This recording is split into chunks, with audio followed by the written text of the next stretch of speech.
Boa tarde a todos. Bem-vindos a mais um encontro do NUPAS. Ah, não, desculpa, eu já me esqueci. Primeiro nós vamos passar um vídeo institucional e depois eu apresento o NUPAS e o professor Leandro. Sejam todos bem-vindos. Antes de iniciarmos a atividade, passaremos algumas orientações sobre o funcionamento da plataforma. Inicialmente, todos os microfones ficarão bloqueados para evitar o vazamento de sons externos para dentro da sala. Será destinado um espaço para perguntas ao final, onde o interessado deverá sinalizar através do ícone de mão levantada, disponível na guia de reações. Pedimos para que todos os participantes mantenham seu usuário na plataforma devidamente identificado com um nome e sobrenome. Para isso, basta encontrar seu usuário na lista de participantes, clicar em More, em seguida em Rename, preencher com seu nome e o seu sobrenome e clicar em OK. Pedimos a todos os participantes a gentileza de manter a câmera aberta durante toda a atividade. Agora sim, bem-vindos a mais um encontro do NUPAS, Núcleo de Formação Permanente de Psicanálise Institucional, que tem como característica uma educação continuada com seminários do CEP, trabalho institucional e supervisão. Tem como um de seus objetivos realizar análise institucional em organizações em que o público-alvo é de alta vulnerabilidade social. Teremos 2 horas com o Dr. Leandro, sendo a última meia hora para questões do público. Então, agora eu apresento o Leandro Lajonquière, psicanalista, membro da Analyse Freudienne de Paris, professor da Universidade Paris 8 e da USP. Leandro, é com você. Obrigada.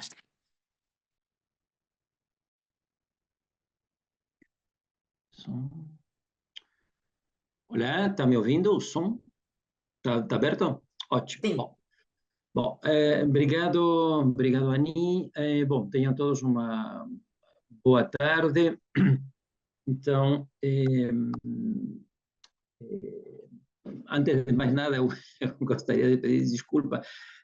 Deste tipo de atividades, assim, conferências por Zoom, sempre é agradável ter alguma coisa linda de fundo, como, por exemplo, a minha colega Ani, em São Paulo, que está com uma linda tela. Eu, infelizmente, tenho aqui um pequeno móvel. Eu não sei se vocês sabem, eu estou de férias na praia, na França, antes justamente de embarcar para o Brasil daqui a 2 semanas para trabalhar. Então, quando eu fui convidado justamente pelos colegas do CEP, bom, sabia que a data podia cair no meu período anual de férias, mas eu não podia recusar este convite, um convite que muito me honra e é sempre eu preço justamente apresentar minhas ideias e, bom, responder as perguntas, os questionamentos, obter informações do terreno. Imagino que eu sei, digamos, que o pessoal que frequenta os eventos de formação do CEP estão, como se diz em francês, no terreno, estão, digamos, na prática, mãos na massa. Não sei, eu acho que se me vem a expressão essa em português, não sei se existe. Vocês sabem que eu falo 3 línguas, digamos, espanhol, francês e português, são as minhas 3 línguas de trabalho, tanto na clínica quanto na docência, bom, às vezes, obviamente, eu me permito misturar, podemos dizer, alguma dessas línguas. Mas, bom, então, só para dizer então, da minha alegria, para vocês ainda tarde, para mim aqui já daqui a pouco é o horário do jantar, são 8h30 da noite, mas, como eu disse, eu mesmo nessas condições um pouco adversas, eu aceitei o convite e aqui estou. Então, eu vou lhes apresentar algumas ideias que eu venho trabalhando nesses últimos anos, em particular, e, como disse a minha colega Ani, depois, obviamente, abriremos para os pedidos de esclarecimento, respostas às questões, etc., etc. E, por favor, sintam-se à vontade. Eu tenho uma forma totalmente informal, né, podemos dizer, de desenvolver meus seminários.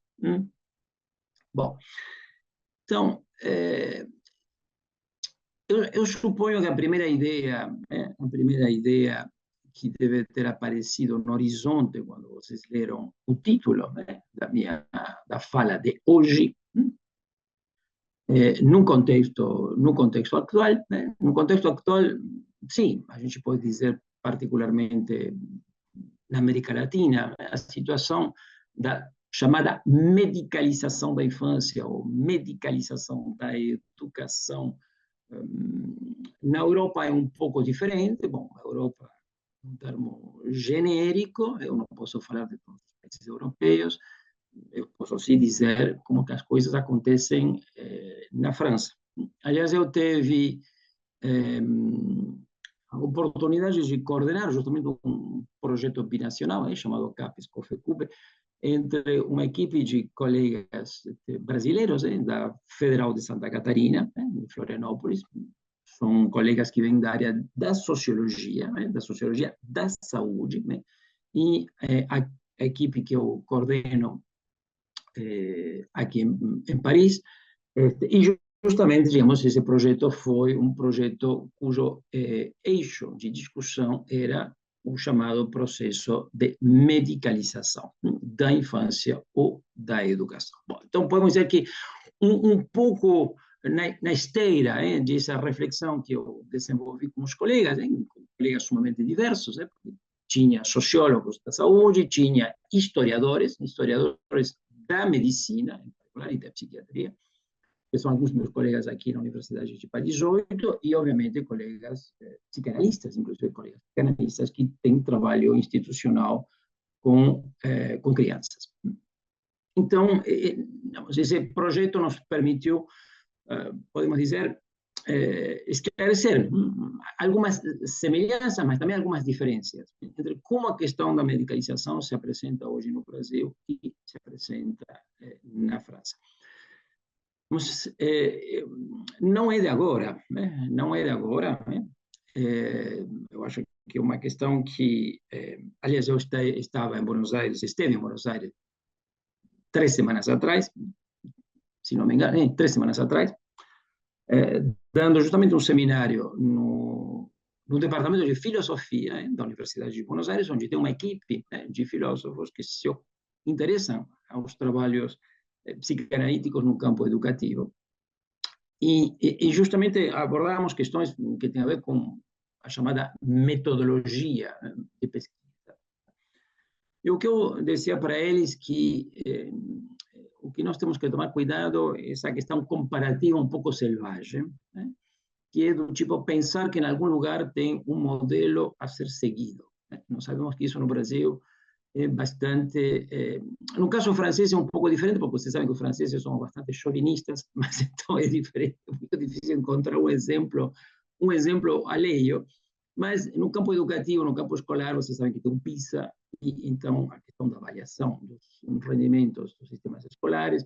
Então, vira e mexe, aqui na França aparece esse assunto, o modelo da Finlândia, o modelo da Coreia do Sul, modelos de como a situação seria supostamente melhor em outros lugares. Bom, no Brasil isso também existe, na Argentina existe, em particular nos países latino-americanos, todo mundo pensa que o que acontece na Europa é o paraíso, nós temos que fazer como os europeus.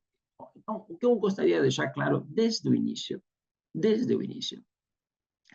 que não é minha forma de raciocinar. É dizer, meu trabalho, eu não faço trabalhos comparativos, tá? Eu não vendo modelos de trabalhos clínicos, de sistemas educativos, este sistema educativo é melhor que o outro, etc., etc. O que eu utilizo é o que eu conheço, as informações que eu tenho dos diferentes países, não para vender um modelo, ou para estatuir um modelo, para dizer, olha, nós temos que fazer como eles. Mas se trata de aprender com a diferença.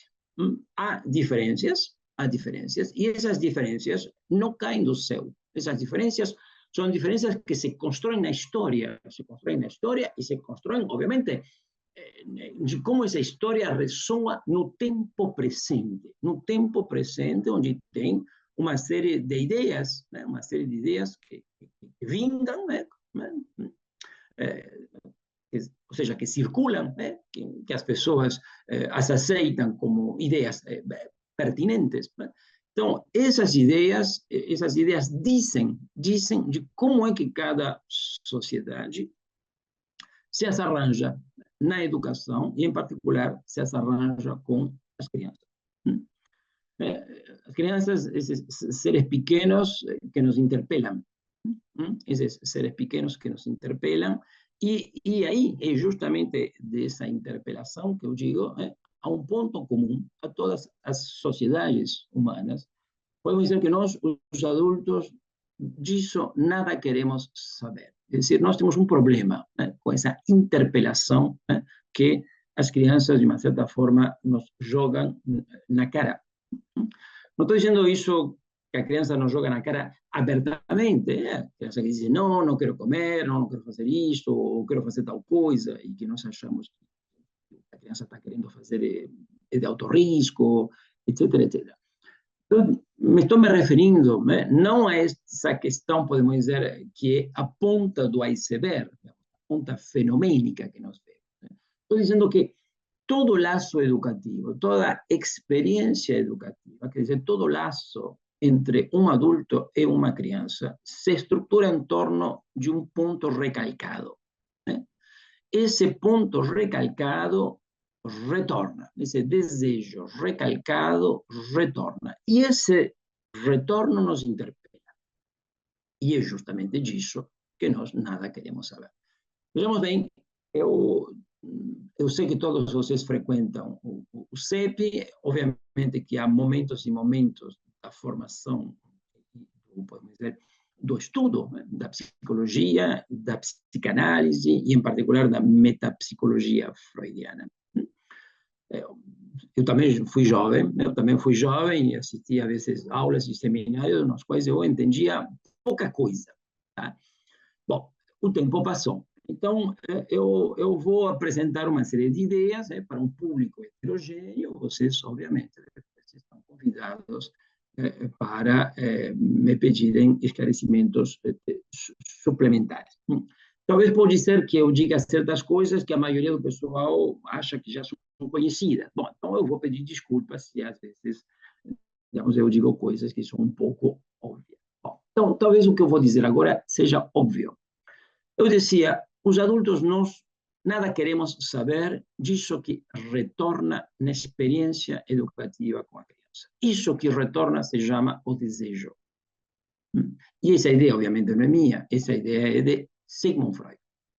Sigmund Freud, que senhor que inventou a psicanálise, que era médico, que inventa a psicanálise no final do século XIX, invenção da psicanálise que implica, então, um distanciamento, eu diria, uma ruptura do saber médico, da forma médica de raciocinar, e essa ruptura implica, então, a construção, a formulação de noções e de conceitos que são próprios ao pensamento psicanalítico, quer dizer, a forma psicanalítica de pensar. Quando eu digo de pensar, quer dizer de raciocinar, de entender, de ler uma experiência, quer dizer, ler o que acontece, o que está em jogo em uma experiência. O que nos ocupa hoje à noite é a experiência educativa.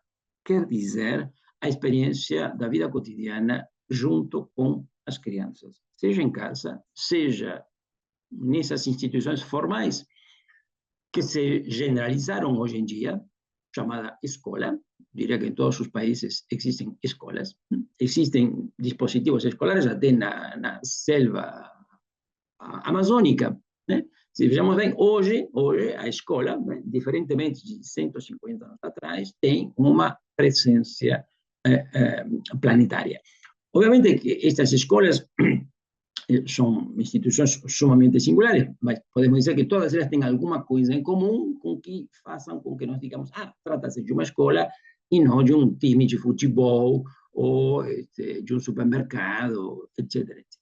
Bem, então, seja nas escolas, seja em outro tipo de instituições de cuidados, um, de cuidados, estou traduzindo do francês, centro de instituição de som, quer dizer, se diria, sim, de atenção, né? De atenção psicológica, de atenção médica, de atenção sanitária, seja instituições de atividades periescolares, né? Atividades de lazer ou de mediação cultural, etc, etc. Essas instituições implicam sempre uma experiência que presentifica um adulto e, ao menos, uma criança. Digo ao menos uma criança, porque nessas instituições, geralmente, há grupos de crianças. Então, as experiências educativas hoje em dia, seja na França ou seja no Brasil, estão atravessadas por uma espécie, um conjunto de ideias. Conjunto de ideias que levam a interpretar, a ler, a entender o que se passa entre a criança e o adulto, de um certo jeito que culmina nisto que chamamos a medicalização. Quer dizer, é dar um remédio. Ao que? As coisas mais variadas. As coisas mais variadas. Então, é disso que nós vamos falar hoje, mas nós vamos falar disso dando volta ao problema. Dando volta ao problema. Não se trata aqui de fazer uma polêmica, remédio sim, remédio não. Tá?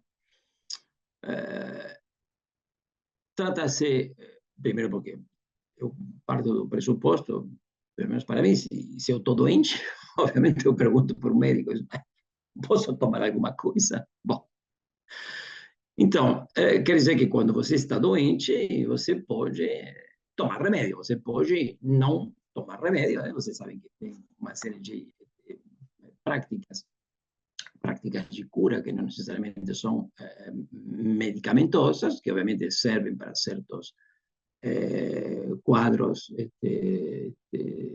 para certas doenças, e outro tipo de doenças, obviamente, requerem remédios produzidos pela indústria farmacêutica. A questão é que aqui nós temos várias perguntas. Uma primeira pergunta é do tipo, mas tudo aquilo que nós pensamos que acontece na educação é da ordem de uma doença? Digo, porque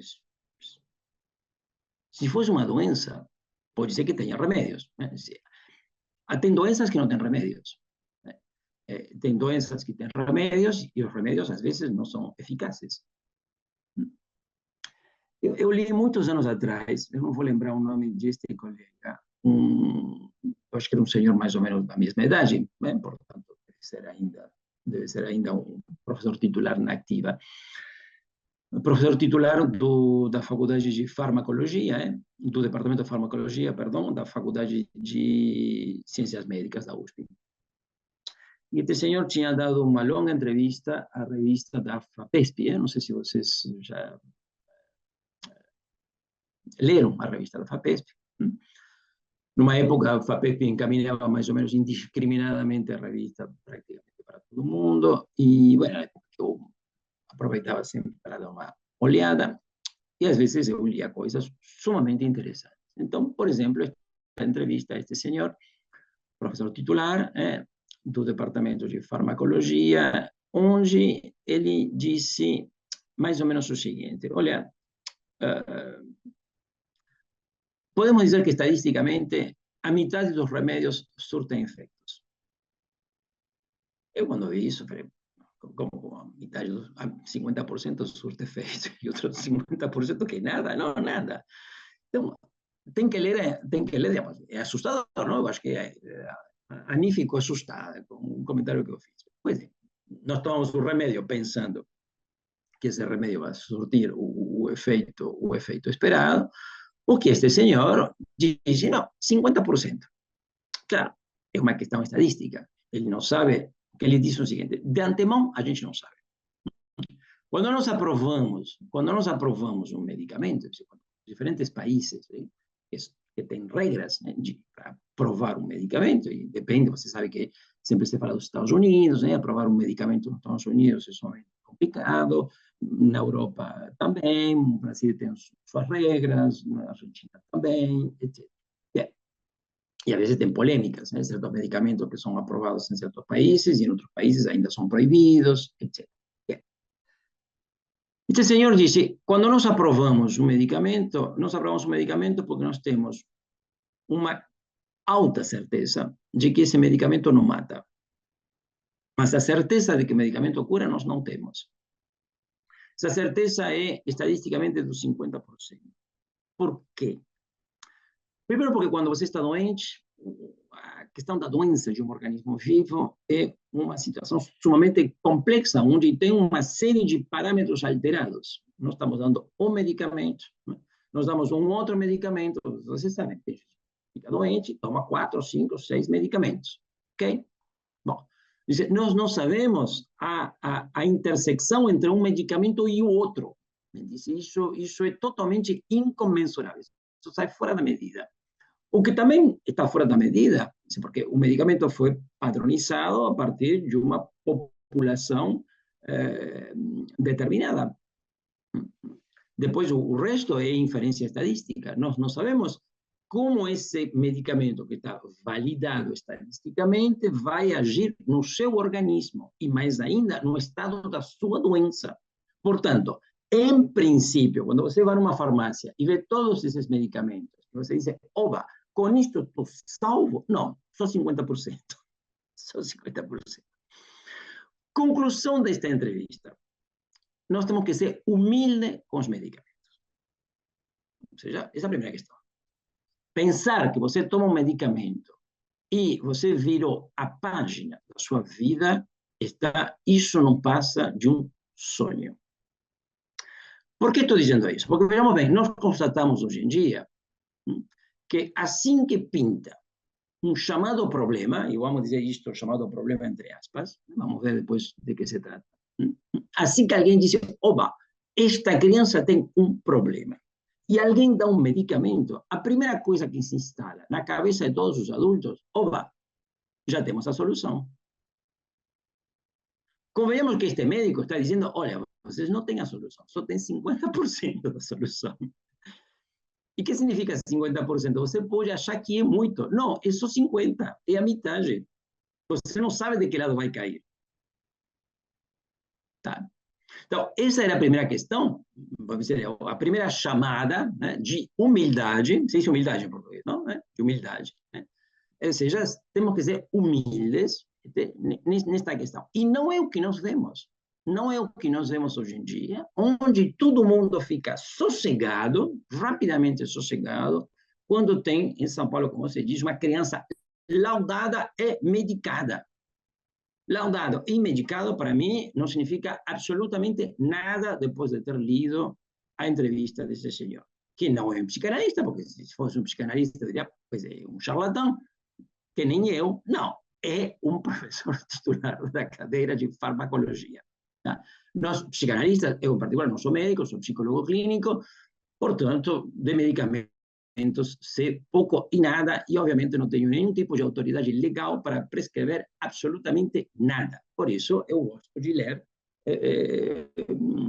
textos interessantes, como esta entrevista a este professor de farmacêutica.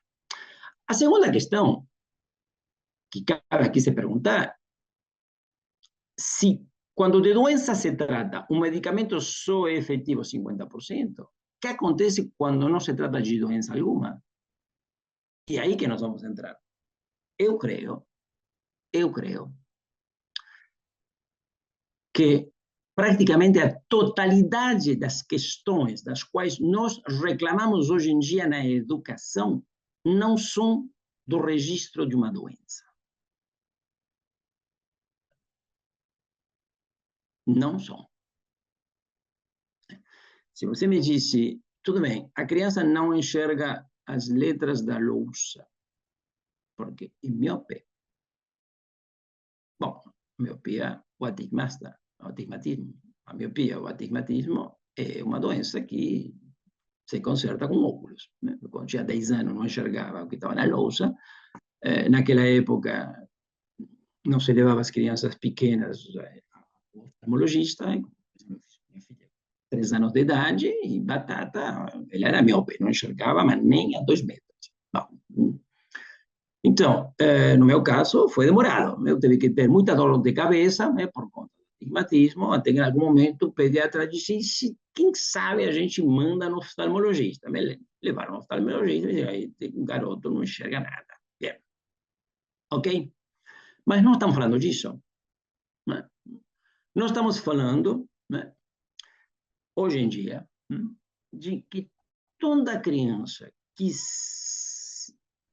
não responde como nós esperamos que ela deve responder, para nós isso é um sinal de doença. E se é uma doença, tem que ter um remédio. Mesmo que seja uma doença e que tenha um remédio, o remédio é só 50. E neste caso em particular, eu me permito dizer que não se trata de doenças. Porque creio que ninguém está falando da miopia.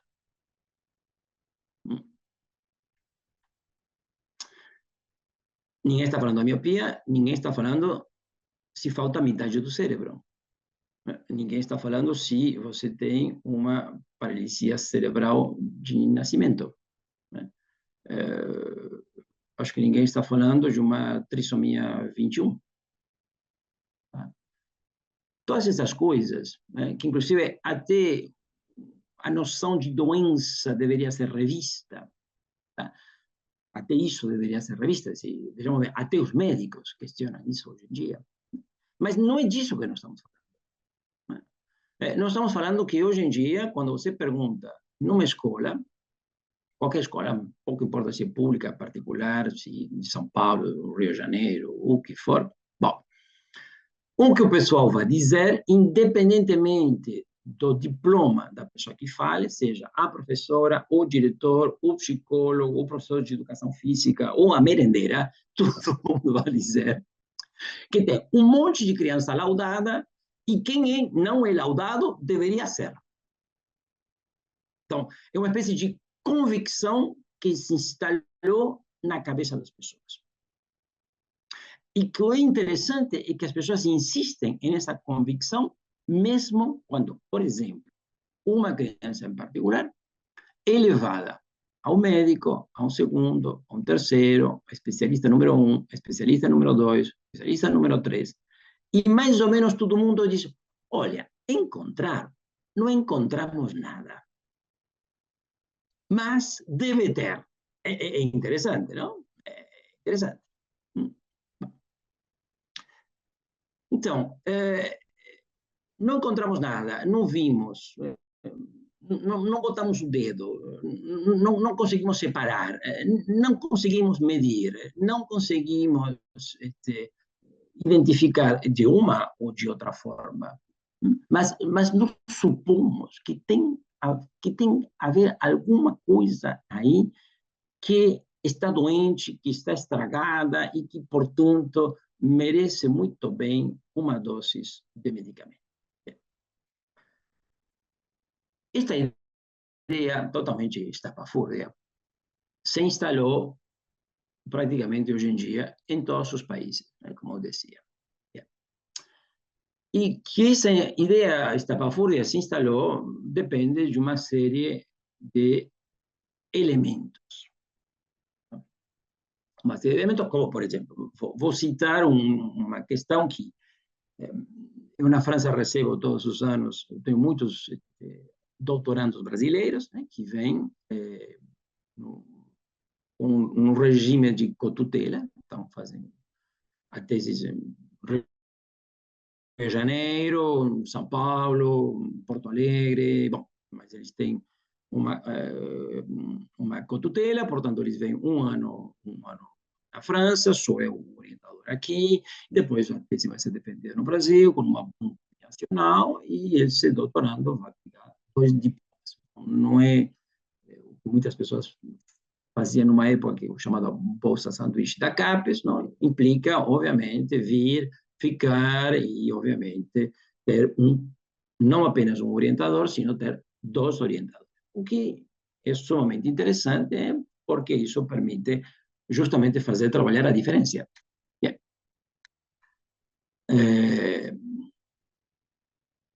Diferença de olhares, de opiniões, de formas de entender o que é uma tese, o que não é uma tese, de doutorado, etc, etc. Vamos dizer que as tradições universitárias francesas e brasileiras são próximas, mas não são iguais. Não são iguais, e isso, chegamos rapidamente, os doutorandos brasileiros descobrem assim que colocaram os pés em Paris. Mas outra coisa que eles descobrem, e é isso que eu queria chamar a atenção de vocês, é o funcionamento do sistema sanitário, né, na questão da assistência médica. E isso faz toda a diferença com as crianças. Então, por exemplo, no Brasil, é claro, aí tem uma diferença entre se a pessoa tem que ir ao hospital público, né, a buscar uma ajuda para seu filho, e outra coisa, em particular o pessoal de classe média em São Paulo, que diz, eu vou ao médico do convênio, ou mesmo que não tenha um convênio, um médico particular, olha, meu filho está com esse problema, isto aqui, não sei o que, às vezes, obviamente, essas pessoas nem sequer passam pelo médico clínico, vão buscar diretamente o neurologista, quando não diretamente o psiquiatra. Bien. E vocês sabem como que são as especialidades médicas. As especialidades médicas, cada especialista só olha aquele buraquinho para o qual se supõe que ele é competente. Então, na França não é assim. Na França, quando acontece alguma coisa com uma criança e os pais têm que consultar um médico, os pais consultam um médico de família, porque todas as famílias têm um médico. Você escolhe livremente. Mas você não pode ir a nenhum especialista, tirando o oftalmologista e o ginecologista, no caso das mulheres. São as únicas 2 especialidades que você vai sem passar pelo médico clínico. Qualquer outro problema, você passa pelo médico, que é o médico da família, quer dizer que o médico atende a mãe e o pai e as crianças dessa família. Então é interessante, porque isso já é um amortecedor.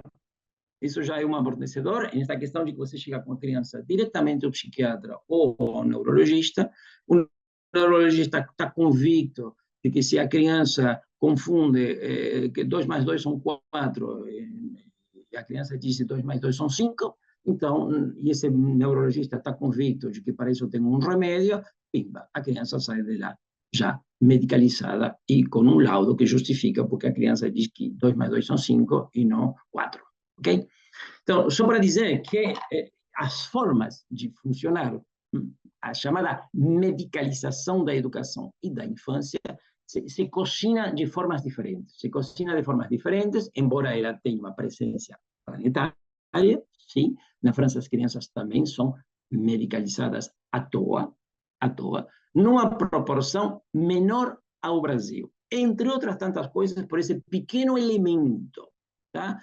Que parece uma tonteria, mas já o fato de que você passa pelo clínico, o clínico já tem uma visão holística, global, conhece a família, tem anos de experiência de ouvir mais pais e ver os filhos, etc, etc. Então, isso funciona como um amortecedor. Independentemente de que tudo o que questões, cortocircuitos, penduricários, eu quero evitar o termo problema, né? Sabe que no Brasil, numa época, era problemas de aprendizagem. Bom, então, eu tento evitar essa ideia. Né? Tudo aquilo que é da ordem do que não funciona, que implica um certo reclamo, uma certa interpelação. Né? Na França existe um instituto, um centro chamado CMPP, Centros Médicos Psicopedagógicos, que foram criados depois da Segunda Guerra Mundial, em 1945. Na época havia uma série de pessoas, muitos dos quais vinham do campo da medicina, François Dolto, todo mundo conhece. Tá? François Dolto tinha um amigo naquela época que se chamava Georges Monco, ou Mauco, se escreve Mauco, né? Em francês se pronuncia Monco. Esse senhor, Georges Monco, vai ter um cargo no Ministério da Educação.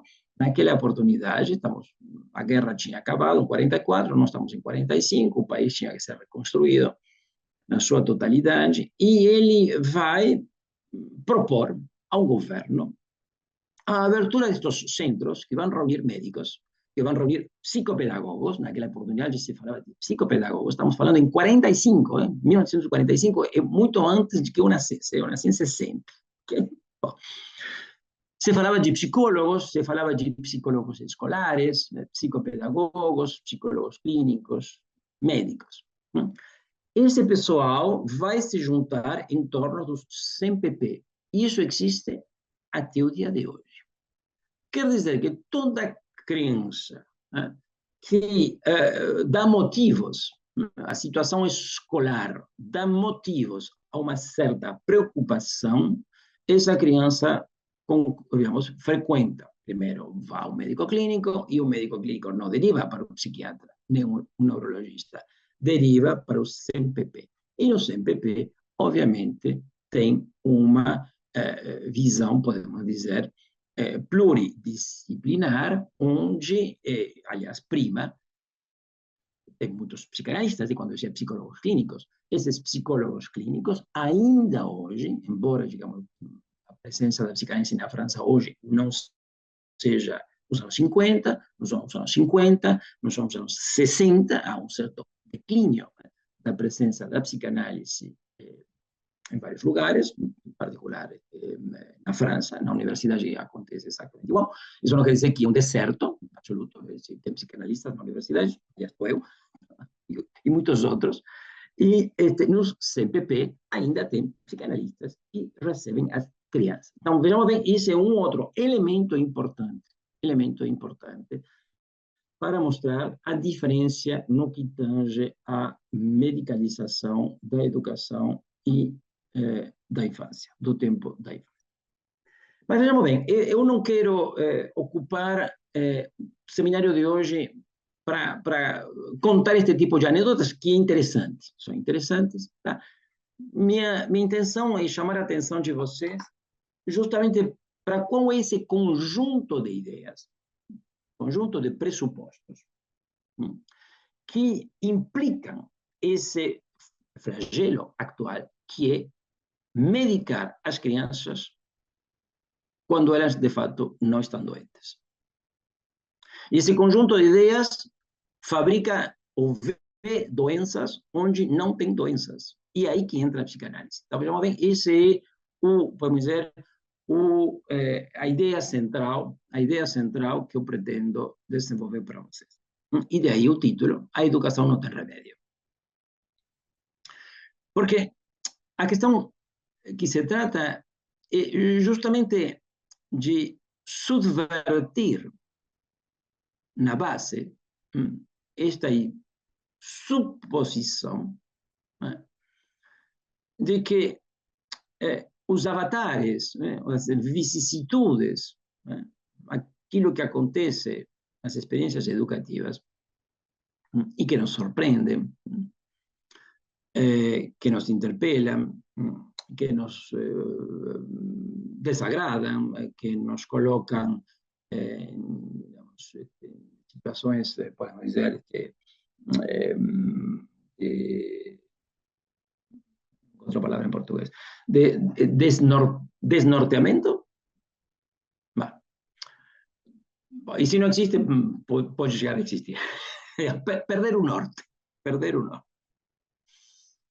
Em francês se diz déboussoler, de perder a bússola, a bússola.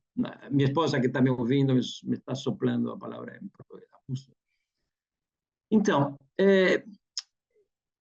este fato de perder a bússola, que nós pensamos, se nós perdemos a bússola é porque a criança está doente. Essa ideia tem que ser deconstruída. Essa ideia tem que ser subvertida, né? E é aí que entra, podemos dizer, a fertilidade da psicanálise.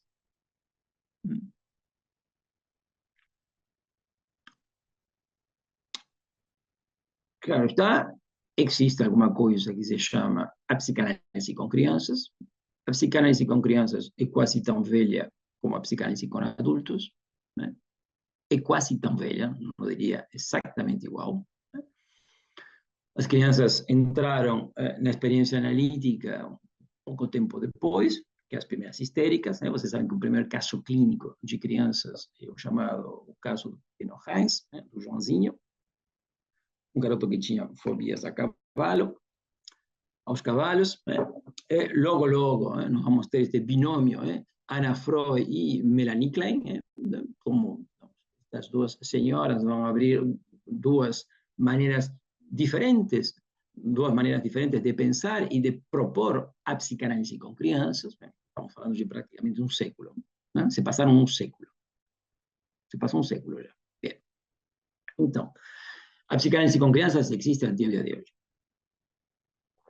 E, pelo retorno da experiência do terreno, eu creio que ela ainda tem vários anos pela frente. Mas não é disso, porque, vejamos bem, se trata de dizer toda criança que tem toda situação complicada com uma criança, então nós recorremos à psicanálise com crianças. Bom, então o seminário acaba aqui, ou o seminário passa a se chamar psicanálise com crianças.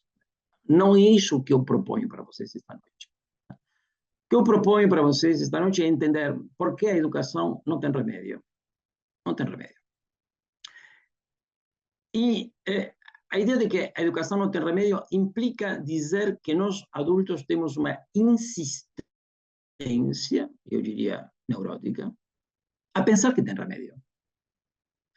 Um remédio que pode ser, sim, o fármaco industrial, hoje em dia. Mas não sei se vocês sabem, nós estamos no final do século XIX. Vocês sabem que Freud se interessa a hipnose, né? Se interessa a hipnose não simplesmente porque Joseph Breuer, que era seu colega, vai justamente desenvolver essa atenção sumamente singular, de Berta Pappenheim, esta jovenzinha histérica, cujo caso clínico será publicado como caso clínico de Anna O. Esse caso clínico, essa experiência clínica, o eixo central é o tratamento pela hipnose. Então, não apenas por conta disso é que Freud se interessa a hipnose, sino que todos os médicos do final do século XIX vão se interessar a hipnose. Os médicos e, em particular, os psiquiatras, né? Interessante que Freud vai abandonar a hipnose rapidamente, são 4 ou 5 anos após o início da prática médica de Sigmund Freud. Freud abandona a hipnose praticamente em 1995, já Freud não fazia mais recurso nenhum, em nenhuma circunstância, à hipnose. O que não quer dizer que a hipnose continua presente no campo médico e, em particular, no campo psiquiátrico. E se eu estou dizendo isso é para dizer uma questão que se sabe pouco, não? Geralmente, quando eu comento isso no Brasil, todo mundo se surpreende. Mas isso, bom, na França se sabe, isso está retomado pela história da psiquiatria. Muitos psiquiatras, no final do século XIX, vão começar a ser convidados nos congressos de pedagogia. Nos congressos de pedagogia, e esses psiquiatras vão falar para os professores sobre a hipnose. É interessante, não?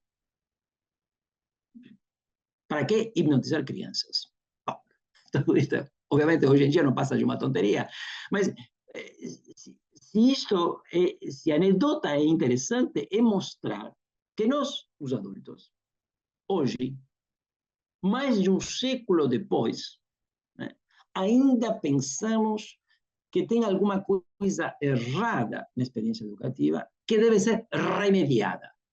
Ou nós remediamos com a hipnose, porque na época não havia indústria farmacêutica, ou nós remediamos com o remédio farmacêutico hoje em dia. Então, os tempos mudam, né? Antes não havia indústria farmacêutica como a indústria farmacêutica de hoje, antes não havia psicotrópico como hoje, etc, etc. Bom, mas pareceria ser que o que persiste, o que insiste o tempo todo do lado dos adultos é em pretender remediar. Se nós pretendemos remediar, significa que o que insiste nos adultos é a ideia de que tem alguma coisa doente no campo educativo. E aí que a psicanálise diz, olha, eu acho que aí você está querendo ver doença onde não tem. A educação não tem remédio. Por quê? Porque não há doenças educativas.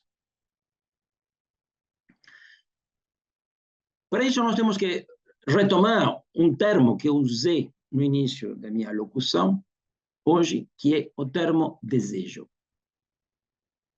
Bem, o termo desejo, que muitas vezes é confundido, né, com, tipo, eu estou afim, tenho vontade de fazer isto, vontade de fazer aquilo. O desejo, então, eu faço o que eu acho simpático de fazer. Não, não é disso que se trata em psicanálise. Não é disso que se trata em psicanálise. Freud, logo no início, vai a suspeitar que se toda esta sintomatologia histérica, que a medicina vai entender como sendo o epifenômeno de uma malformação neurológica ou de um disfuncionamento neurológico. Freud vai entender toda essa fenomenologia histérica como sendo o produto do retorno do recalcado. E o que é o recalcado? O desejo.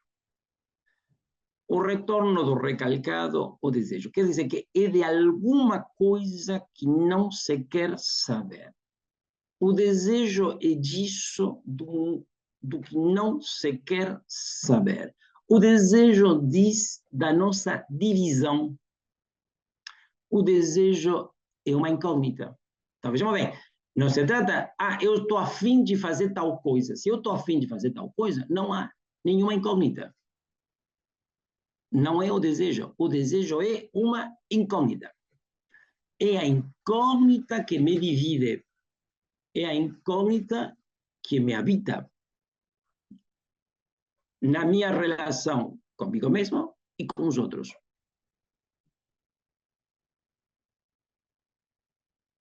Um segundo, por favor.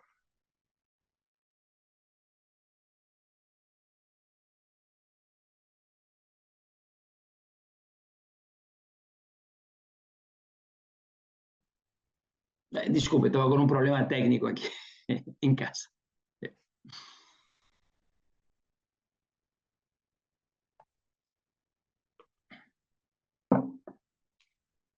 Então, eu retomo a ideia que estava desenvolvendo. O retorno do recalcado, o recalcado é o desejo. Quer dizer que o recalcado, o que significa o recalcado? O recalcado significa que disso eu não quero saber. Recalcar significa, Freud dizia no início, na época de Breuer, é apartar. Eu retiro da consciência. Se eu retiro da consciência, significa que disso eu não quero saber. O que é isso do qual eu não quero saber? O desejo. E o desejo é o quê? É uma interrogação, é uma questão. Quer dizer que dessa questão que me questiona, que me interpela, eu nada quero saber. De aí que o neurótico vai se alienar em toda a ilusão de harmonia e de adaptação e de desenvolvimento. Hoje, por exemplo, se fala muito em desenvolvimento de competências, tanto na França quanto no Brasil. Este ideário da competência é do tipo, pareceria que a ideia do desenvolvimento é como 30 anos atrás ou 40 anos atrás se falava desenvolver capacidades, né? A palavra capacidade não está mais na moda, agora virou competência. E daqui a uns 5 anos inventarão uma outra bobagem. Tá? O que tem que ficar claro é que a ideia de que haveria alguma coisa dentro de nós que se transforma e que se transforma no sentido da adaptação. Quer dizer, no sentido, podemos dizer, da homeostase, no sentido de que entre eu e mim mesmo nada vem a me perturbar. Entre eu e os vizinhos nada vem a nos perturbar. Quer dizer que é um sonho no horizonte de harmonia. É mais ou menos, como hoje em dia, já sei que não tem tantas agências de turismo, mas eu sou da época das agências de turismo, na juventude você vai a um local, agora todo mundo compra por internet, mas antes você ia a um local, uma agência de turismo, tinha sempre várias escrivanias, né? As pessoas aí, papapá, e sempre tinha um monte de pôsteres, de afiches nas paredes, né? Dessa agência de turismo. Né? E eu sempre me parecia engraçado, porque você veia essas fotos, né, das pessoas na praia, na montanha, etc, etc. Era assim, tipo, um paraíso. Ou seja, você estava aí comprando um bilhete, não uma passagem de avião, não uma passagem, fazer uma excursão, não sei onde, você estava comprando um bilhete de entrada para o paraíso. Depois, obviamente, assim que você subia no avião, já começam os problemas. Aliás, nem no avião. Assim que você chegou no aeroporto, já começam os problemas. Aí já começam todos os problemas que não aparecem na foto. Na foto que estava afixada na parede da agência de turismo. Bom, então, o neurótico, quer dizer, nós somos neuróticos, para Sigmund Freud, o neurótico sonha com a harmonia. Quer dizer que nada falte e que nada sobre. A justa medida. A homeostase. O interessante é que Freud vai colocar o dedo no assunto e dirá, mas justamente isso é a morte, isso é o nirvana, isso é a pulsão de morte. O desejo não está do lado da harmonia, o desejo está do lado da diferença. O desejo está do lado da tensão. Quer dizer que o desejo está do lado da desadaptação. Por isso, eu costumo dizer para meus alunos, um homem é um animal desadaptado.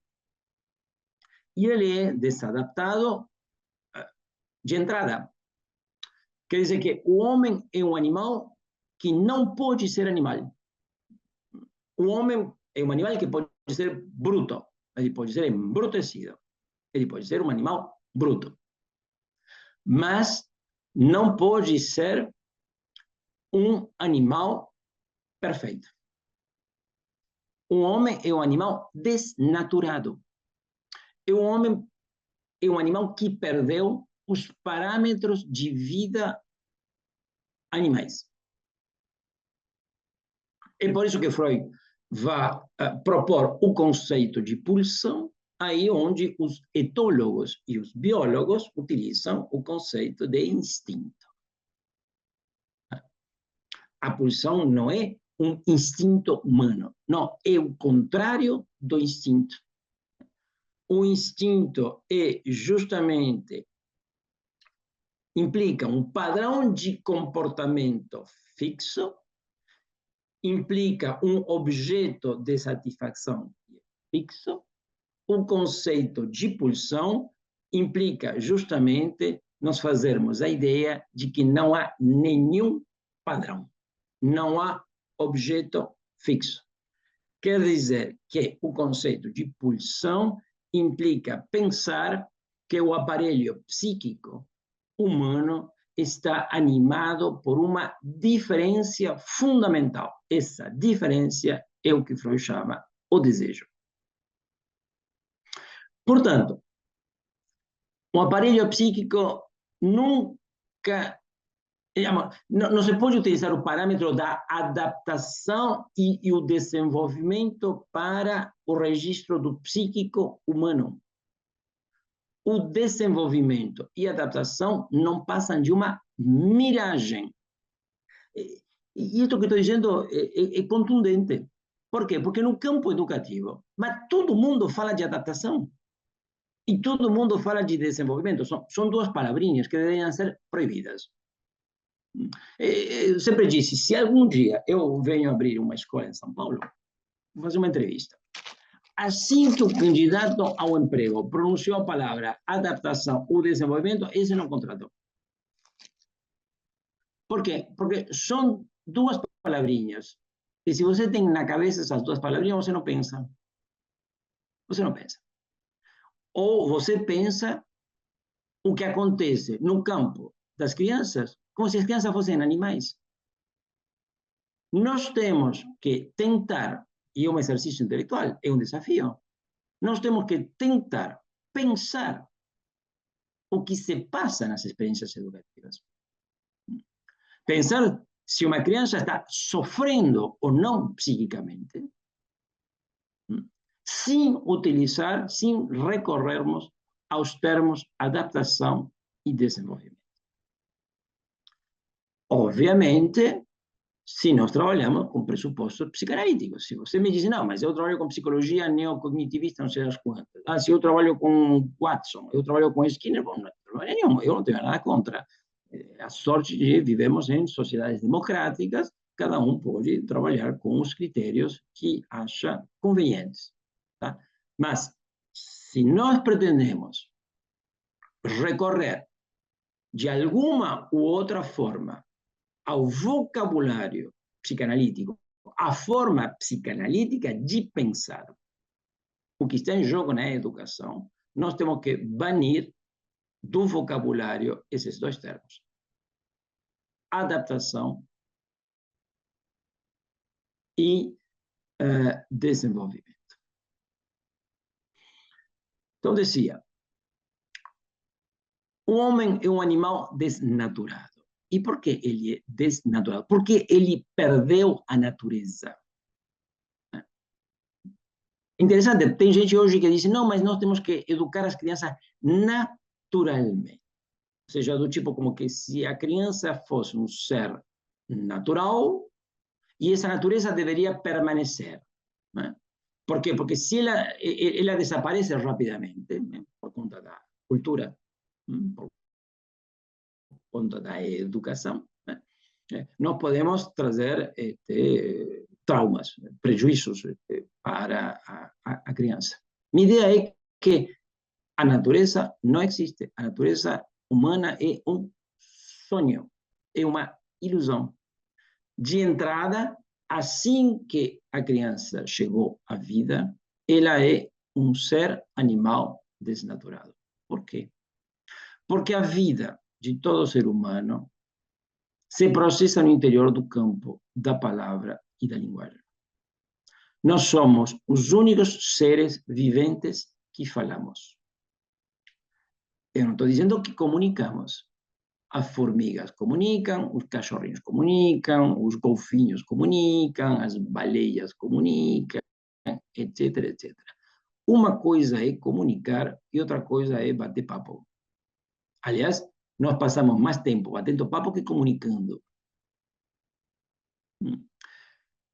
Contabilize, fazer um esforço de ver de tudo que vocês falam durante o dia, quanto é o que se reduz ao estritamente informativo, informacional.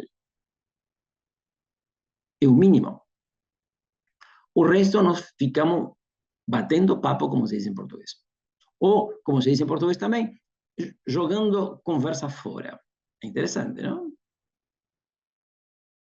Jogar conversa fora. Sim, isso implica que, claro, se você me diz, não, isso implica que nós somos desadaptados e que precisamos um remédio. Bom, tudo bem, é sua forma de pensar. Eu vou pensar isso de uma outra forma.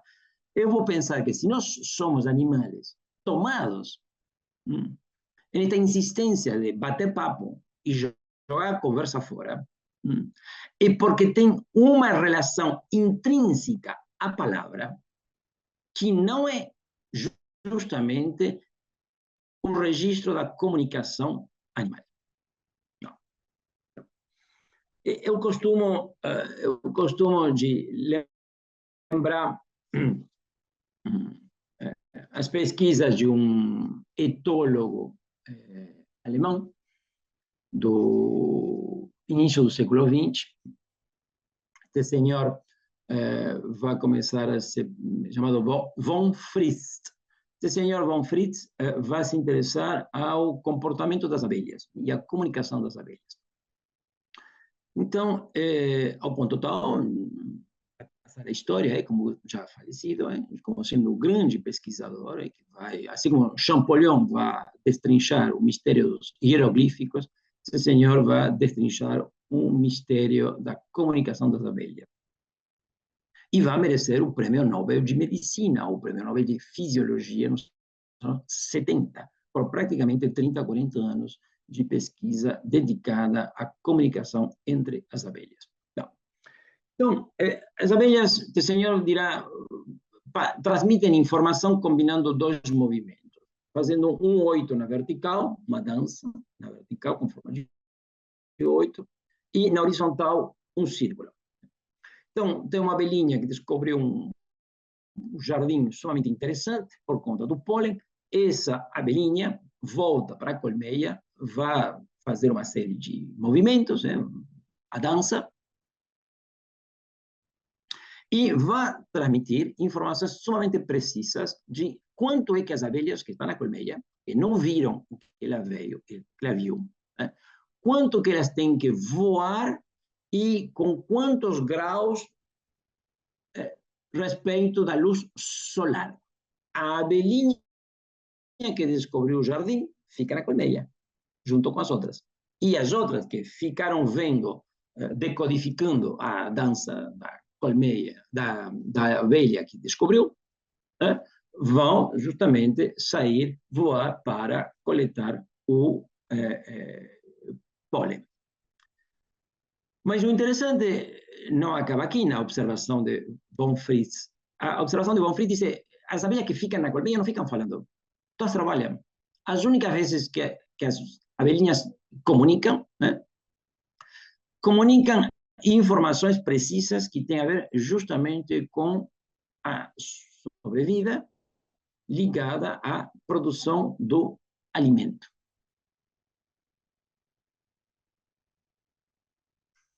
É um comportamento totalmente diferente do humano. É por isso que uma vez, alguns anos atrás, eu disse no seminário: as abelhinhas não fazem fofoca. O que um grupo de doutorandos que assistiam a um seminário naquela época em Paris, depois publicaram um livro e colocaram como título do livro: As abelhas não fazem fofoca, em homenagem a essa ideia minha. Bom, justamente as abelhas, os animais, no geral, não fazem fofoca. Os animais comunicam, mas eles não falam. Nós temos uma relação à palavra que implica a fofoca, que implica a poesia, que implica jogar a conversa fora, que implica dormir e ter sonhos à noite. E contar esses sonhos para um psicanalista. Então, é interessante porque o que Freud descobre e essa relação de uma singular intimidade entre o ser humano e a palavra é o que alguns filósofos, posteriores a Sigmund Freud, vão desenvolver. Então, por exemplo, um filósofo alemão já falecido, muito apreciado de Jacques Lacan, que foi Martin Heidegger. Questão fundamental de que o ser humano é o único ser vivente, o animal, que fala. E o fato de falar implica a perda da natureza, não uma perda progressiva. Não, desde o início que o homem nasce, ele nasce desnaturado. Muitos anos atrás, a BBC de Londres tinha feito um documentário que passou no Brasil, na época que eu morava no Brasil ainda, me parece, nos anos que ainda estava um pouco no início da minha vinda para a França. Aliás, eu passei esse documentário numa aula em São Paulo, na USP. A BBC vai contar o que seria o tempo de gestação, né, de uma série de bebês, e vai acompanhar depois a vida desses bebês entre o nascimento e o primeiro ano e pouquinho, quando as crianças mais ou menos começam a caminhar e falar. Tá? E o documentário da BBC vai, se não me engano, seguir, então, digamos, a concepção e o nascimento, acho que uma criança japonesa, uma criança que mora em Los Angeles, Estados Unidos, uma criança no continente africano, uma criança, não sei se na Mongólia. Acho que vocês devem ter visto, não? Bom, o interessante é que esse documentário mostra como a criança ainda não nasceu, mas ela emerge no interior do campo da palavra e da linguagem. Tudo o que a mãe faz durante a gestação está tomado no interior do campo da palavra e da linguagem. Tudo obedece a um certo jogo de regras históricas, de regras culturais, que são as mesmas para todos os que participam dessa cultura, mas que cada mãe vive singularmente. Então, podemos dizer, tem um livro que eu costumo, da Françoise Dolto, que eu costumo sempre aconselhar a meus alunos para lerem, que se chama Tudo é Linguagem, onde a Françoise Dolto fala justamente dos bebês. E é interessante porque nós podemos dizer que esse documentário da BBC mostra que tudo é linguagem. E tudo é linguagem não pelo fato de que a mãe fala com o feto. Mas será que o feto escuta, não escuta, entende, não entende? Olha, não precisa ir por aí. Não precisa ir por aí. Só estou dizendo que essa criança que está sendo esperada já tem um nome. Ou às vezes não tem, mas tem uma discussão. Tem uma discussão, tem uma dúvida da mãe. Ou tem uma discussão da mãe com o pai da criatura, com o vovô da criatura, etc, etc. Assim, tudo o que acontece no registro da vida humana está tomado no interior do campo da palavra e da linguagem, está tomado no tempo e está tomado no tempo da história. Portanto, eu acho que já não ficam dúvidas, né? Eu sei que é uma questão que leva tempo para vocês se fazerem essa ideia, mas eu diria que não ficam dúvidas de por que eu digo que o homem é um animal desnaturado. Ou seja, a natureza não passa de um sonho. Essa natureza que não passa de um sonho carregou consigo a ideia da adaptação e a ideia do desenvolvimento. A questão é, então, como que nós vamos entender as idas e vindas, as peripécias, as vicissitudes? Como é que uma criança experimenta ou vive a educação?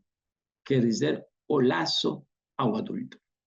Nós temos que ter um outro critério que não seja o critério do desenvolvimento, da adaptação, o critério médico. Eu diria que o desafio de todo bebê é encontrar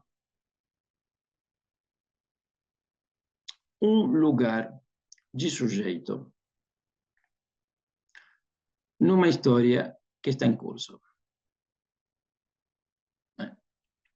Então, se nós voltamos a esses bebês do documentário da BBC, esses bebês que choram, que mamam, que sorriem, que pegam o dedinho da mãe, da mãozinha da mãe, que ficam olhando, que ficam chorando, que vão balbuciar uma série palavras que vão se lançar a palavra, que vão engatinhar, que vão se colocar de pé, que vão cair, que vão se levantar de novo, etc, etc. O que nós vemos? Ou você vê um monte de competências que estão se adaptando, ou vocês veem um pequeno ser vivo, humano, lutando para se fazer um lugar numa história que está em curso. Vejamos bem.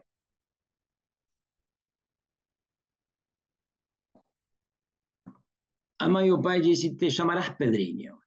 Meus alunos em São Paulo sabem que sempre recorro a Pedrinho. Por que recorro a Pedrinho? Bom, poderia dar Joãozinho, mas eu gosto de Pedrinho porque eu sempre digo, na história do Brasil, teve um senhor, né, que eu acho que merece ser lembrado, né, que foi Lourenço Filho, né, um grande pedagogo brasileiro, que vai ter um lugar histórico, né, na reflexão pedagógica nos anos 30 no Brasil. E Lourenço Filho falava sempre em termos do Pedrinho. Então, memória a Lourenço Filho, eu também tenho meu Pedrinho. Então, Pedrinho chegou à vida. Os pais dizem que te chamarás Pedrinho. O fato de que cada vez que os pais chamam Pedrinho, Pedrinho se vira, sorri, abre os olhinhos, ou fecha os olhinhos, ou se esconde. Né? Sabe que os bebês passam um tempinho se escondendo. E os pais chamam Pedrinho. Aliás, Pedrinho já é um pouco maiorzinho, tem 4 ou 5 anos, vocês devem saber. As crianças, por vezes, desaparecem, se escondem dentro do armário, embaixo de uma mesa, né? E só aparecem do esconderijo quando eles sacam de que a mãe está perdendo os estribos. Quando a mãe já está suficientemente angustiada, Pedrinho aparece. Ah, catá! Bom, então vejamos bem. Este Pedrinho é um pequeno sujeito que está às voltas com este desafio. Toda a sua dignidade humana se diz neste desafio, de se fazer um lugar numa história que está em curso.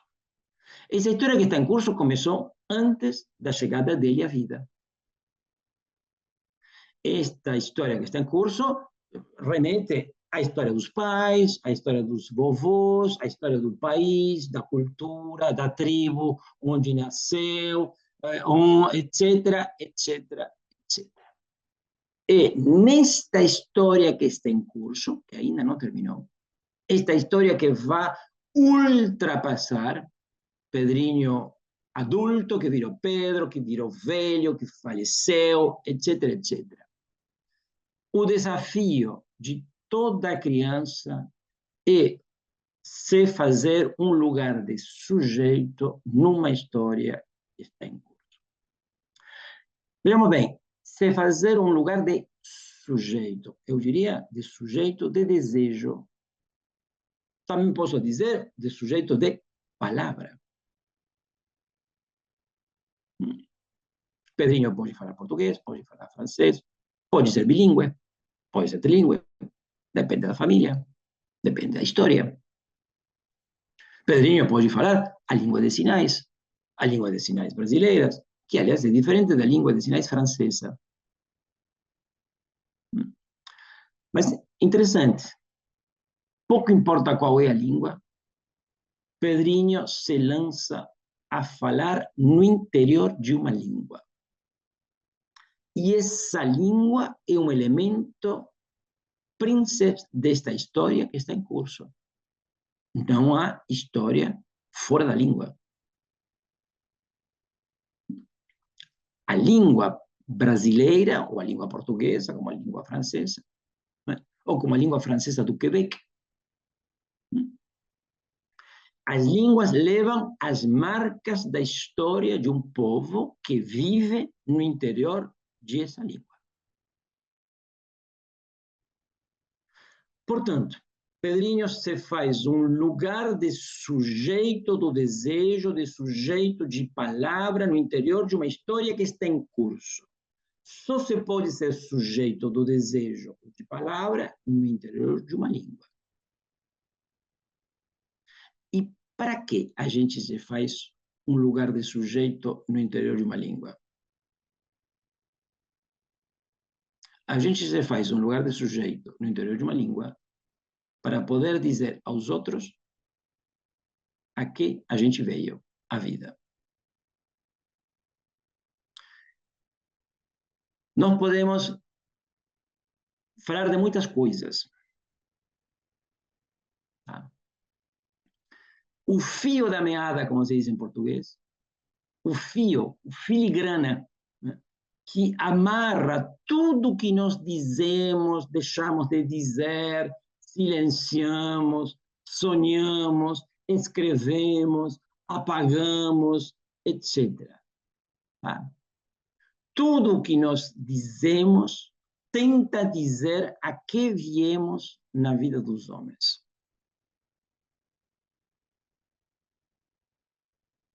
De fato, quando nós morremos, os que nos sobrevivem sempre escrevem um epitáfio. Ou dizem as últimas palavras no enterro.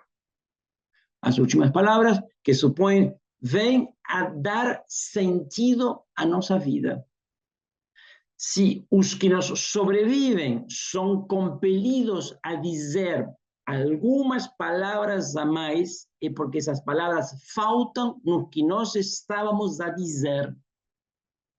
Mas isso implica que a vida humana tem que ser entendida como uma tentativa desesperada de dizer a que viemos a vida enquanto humanos. Quer dizer que todo ser humano busca, de uma ou de outra forma, sua dignidade humana. Quer dizer, realizar o desejo, em termos freudianos.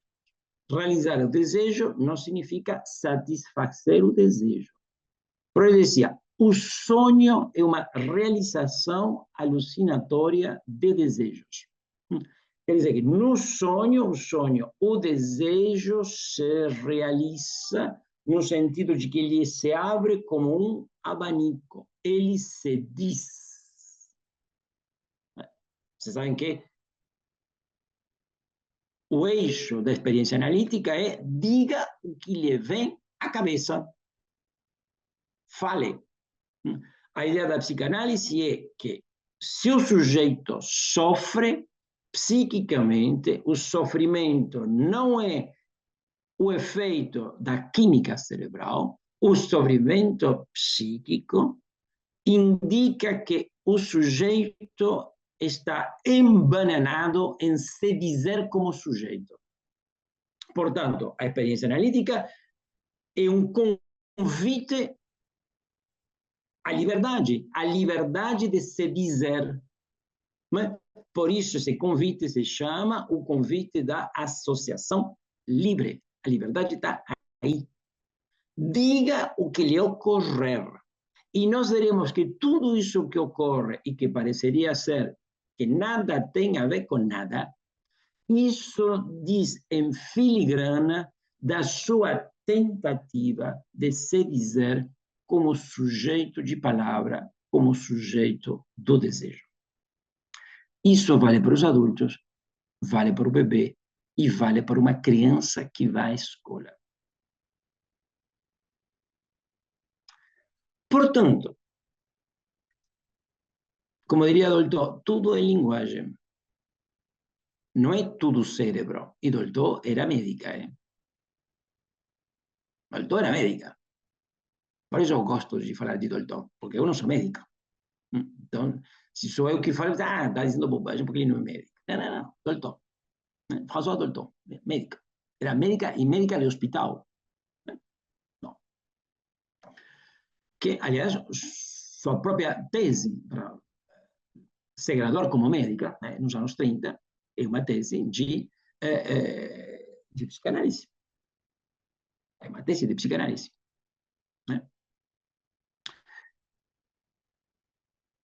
Então, Pouco importa se um bebê, pouco importa se uma criança que está na escola primária, na escola secundária, pouco importa se um adulto.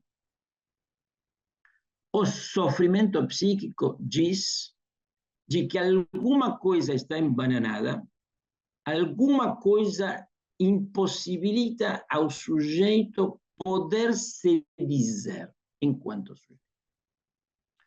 Portanto, a intervenção profissional, seja o que for, do psicanalista, do psicólogo, do psicopedagogo, do fonoaudiólogo, do psicomotricista, etc., a meu entender, é uma intervenção no sentido de empurrar o sujeito, né, para que ele consiga sair desse ponto no qual está embananado e possa se dizer.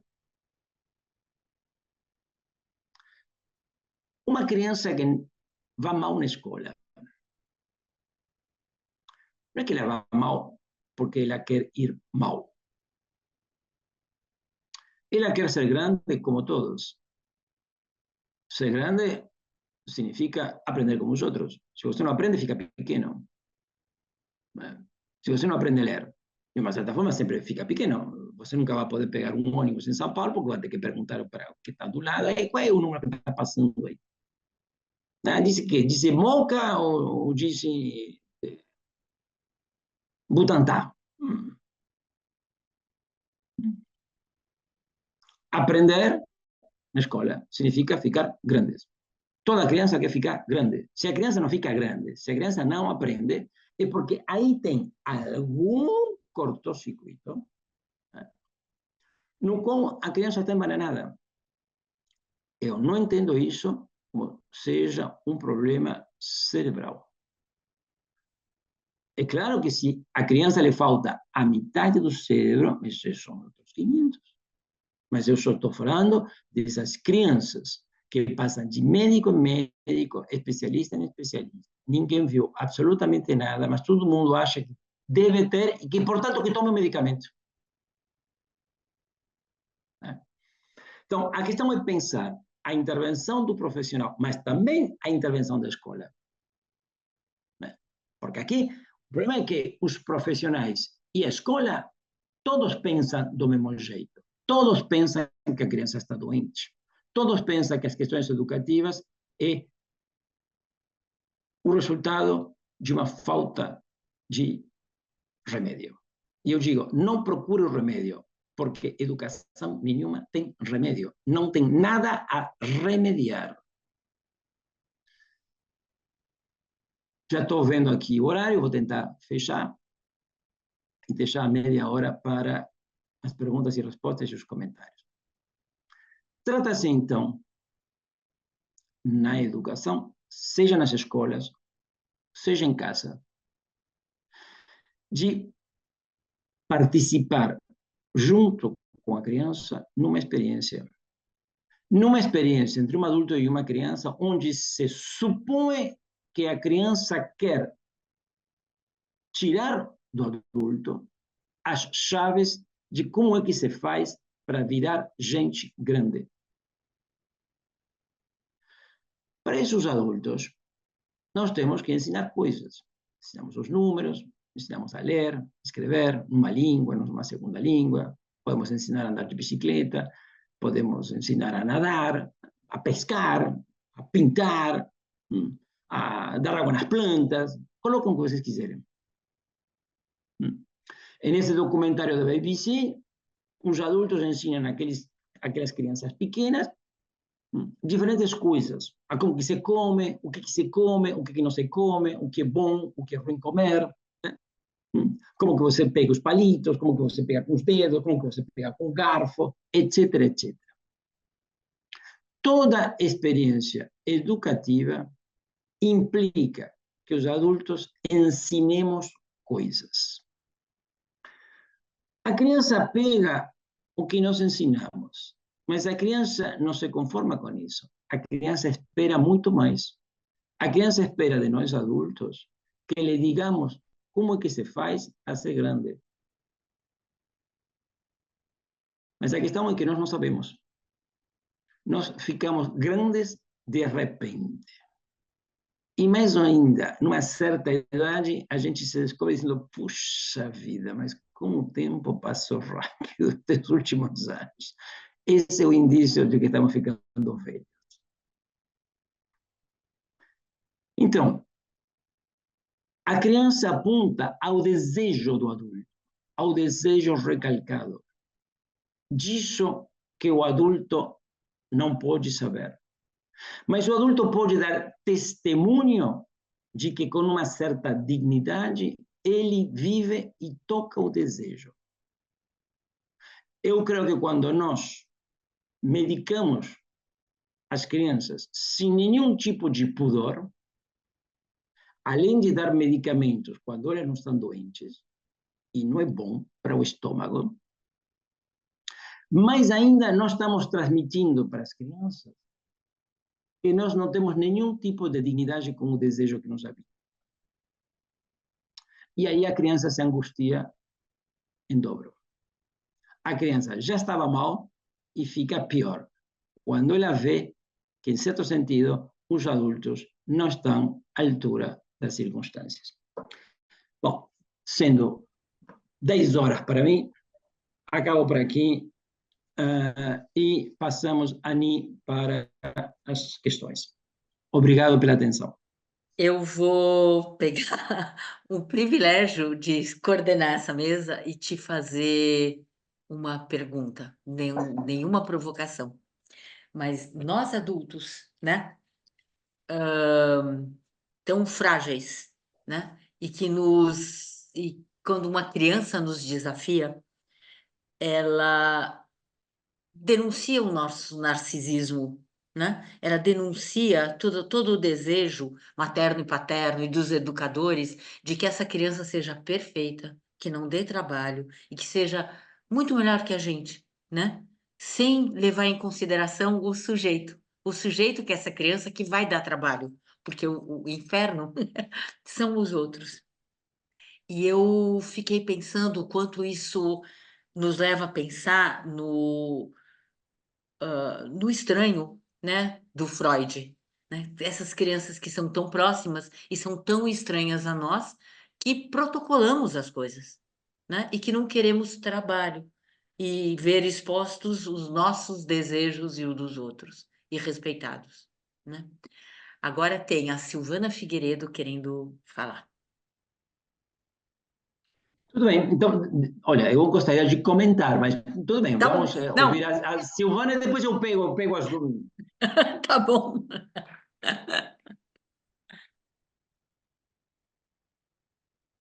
Silvana, por favor. Teu som tá desligado, o pessoal do. Tá ali. Não, o som dela continua desligado. Mandei solicitação para abertura. Agora me ouvem? Sim, Sim, Silvana, por favor. Bom, boa tarde a todos. Muito especial estar aqui nesse momento, vivendo essa conversa. Professor Leandro, meu professor querido na Faculdade de Educação, no curso de Pedagogia na USP. Hoje atuo como gestora de uma creche e eu fico pensando naquilo que o senhor disse, professor, sobre o desafio da criança, né, em ser sujeito e uma história em curso. Eu ando muito preocupada com o uso enorme de tela nas infâncias, né? Onde a criança tem sido silenciada, né? Essa questão da linguagem está guardada dentro, né? É uma criança que se torna um espectador de algo que está acontecendo ali, e de uma família também que, por vezes, encara essas telas como um remédio também, como sim. um silenciar, né? Isso tem me trazido muita angústia, muitos questionamentos, né? Porque eu vejo que há um papel das famílias que tá ficando esquecido, assim, né? De do diálogo, né? De olhar para esse filho, de se questionar também sobre sua infância, olhando para essa infância. Então, tendo ouvido tantas coisas aí a respeito dessa criança, que não precisa, que não é uma questão de remédio, eu queria te ouvir um pouquinho sobre isso, sobre esse Bem, uso da tela. perfeito.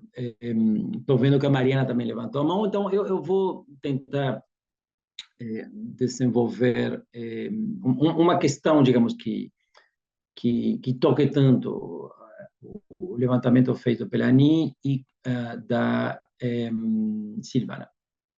E depois passo a palavra para a Mariana. Eu acho que vocês duas tocam no mesmo assunto. Em última instância, pareceria ser que, ao mesmo tempo que nós buscamos as crianças, porque convenhamos que as crianças somos nós que as trazemos à vida, tá? Esse assunto de que a criança chegou por acaso, eu não acredito. Então, as crianças chegam porque os adultos estão implicados na chegada da criança. E nós temos, os adultos, podemos dizer, uma atitude contraditória. Por um lado, de trazer a criança e, por um lado, de não trazê-la. De aí que a questão da chegada das crianças seja uma questão que toca a vida amorosa, a vida do casal. Tem muitos casais que divorciam quando chegam as crianças, tem casais que divorciam porque a criança não chega, tá? Tem casais que dizem, vou ter um segundo, um terceiro filho para ver se a gente arranja um matrimônio. Vejamos bem, porque a criança está aí sempre, ela é trazida ou ela não é trazida. E se a criança está, claro, a gente não pode devolver, a gente silencia. Que é o que você, Silvana, está dizendo. Bom, antes de que existisse a televisão, eu sou da época da televisão, nos anos 60, se a televisão já existia desde antes, nos anos 50, claro está, mas nos anos 60, a televisão existe de uma forma ostensiva, podemos dizer, nas famílias de classe média na América Latina. Eu nasci na Argentina, nos 60, aos poucos, a televisão apareceu.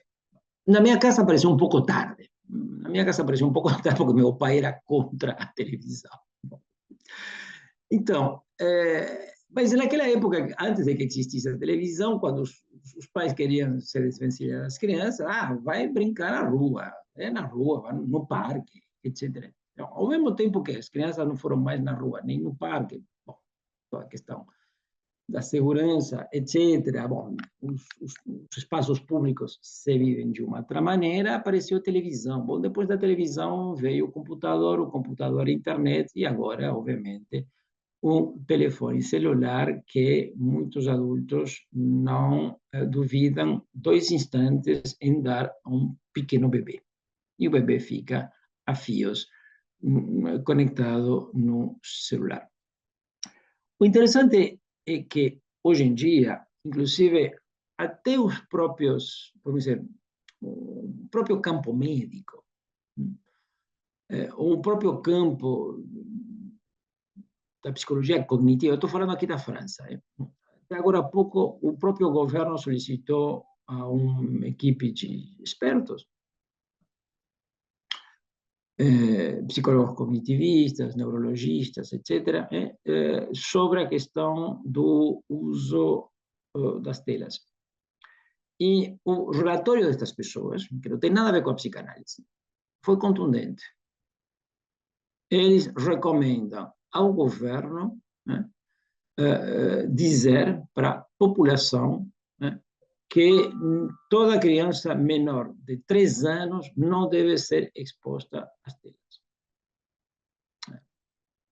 O que tem que também ser dito é que na França os telefones celulares são proibidos por lei, tem uma lei do Congresso Nacional de muitos anos atrás que proíbe o uso do telefone celular nas escolas e nos colégios. Não é uma questão da escola, é uma questão de uma lei nacional. Tá?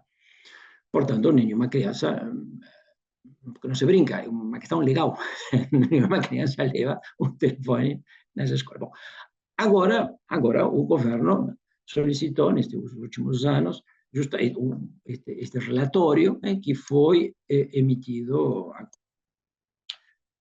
O interessante é que quando o relatório saiu, eu falei, engraçado, porque depois de muitos anos, quando toda esta história começou a se popularizar, a questão da internet, do computador, etc., e depois dos telefones, eu sempre disse, olha, eu não colocaria uma criança menor de 3 ou 4 anos a ver mesmo desenhos animados.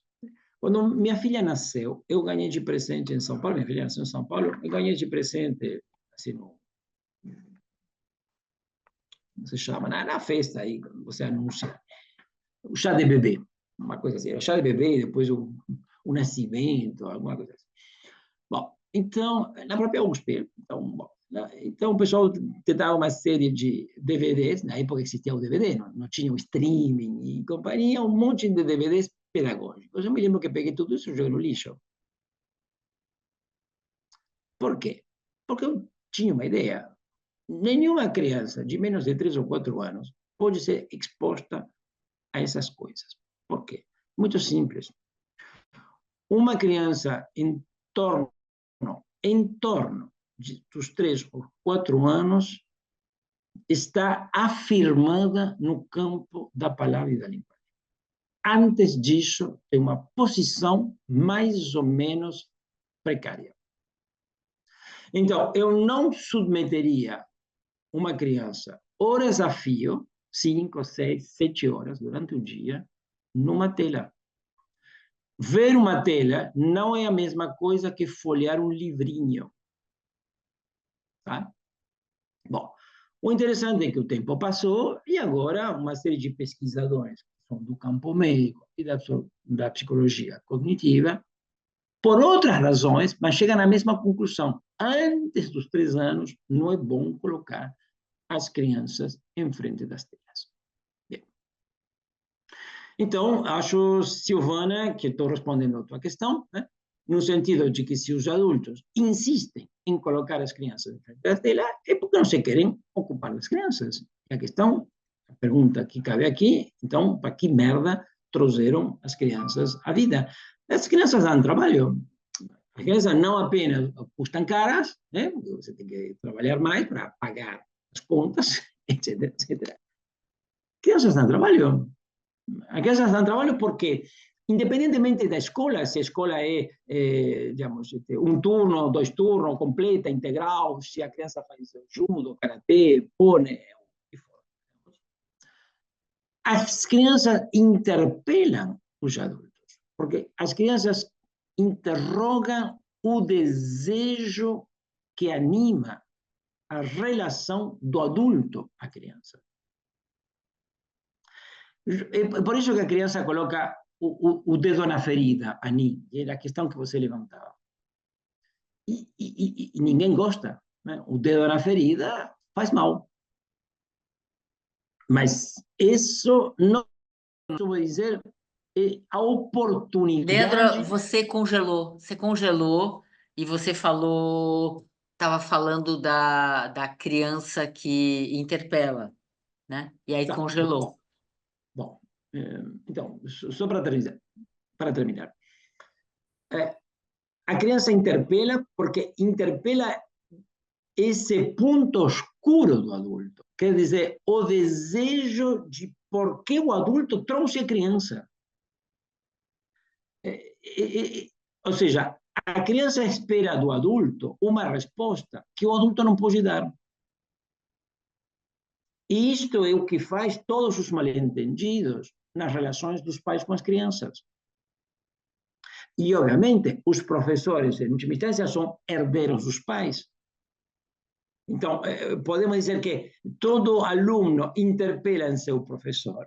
Para além de que pergunta, olha, professor, não entendi, pode explicar de novo porque 2 mais 2 são 4 e não são 5. Podemos dizer que, no fundo, lá no horizonte, o que o aluno interpela é o desejo do adulto de ser professor. a criança interpela, a criança pretende que lhe demos uma resposta que justamente nós não temos. É aí que está o cabeludo do assunto. É aí que está a batata quente. E isso não tem remédio. Bom, paro por aqui. Mariana? Talvez seja o caso Mariana, Luísa e Regina fazem as 3 perguntas e eu faço um comentário global. Bom, primeiro quero agradecer, está incrível, muito obrigada pela palestra. Minha cabeça está voando um monte de coisa aqui, mas uma coisa que eu fiquei muito intrigada foi pensando o quanto também essas telas não estão, de alguma forma, dificultando a comunicação, né? Que a gente vê hoje, no geral, essa coisa, como essas telas, elas só reforçam aquilo que eu sou, né? E ela não traz o outro, né? Não sei se isso tem a ver, mas eu falei, e aí a escola se vê muito não sabendo lidar, e como essa medicalização, voltando lá no começo da palestra, como essa medicalização, de alguma forma, busca resolver esse lugar de desconforto, de não comunicação, de não entender o outro. Enfim, não sei, ficou surgindo na minha cabeça, eu queria só escutar você disso. Está certo, o que você está dizendo está certo. Uma vez que entrou a alienação na tela, o que significa que eu não quero me ocupar da criança, tudo se complica. É óbvio, é um péssimo negócio. Então, a única forma de sair desse problema é não entrar. É não entrar.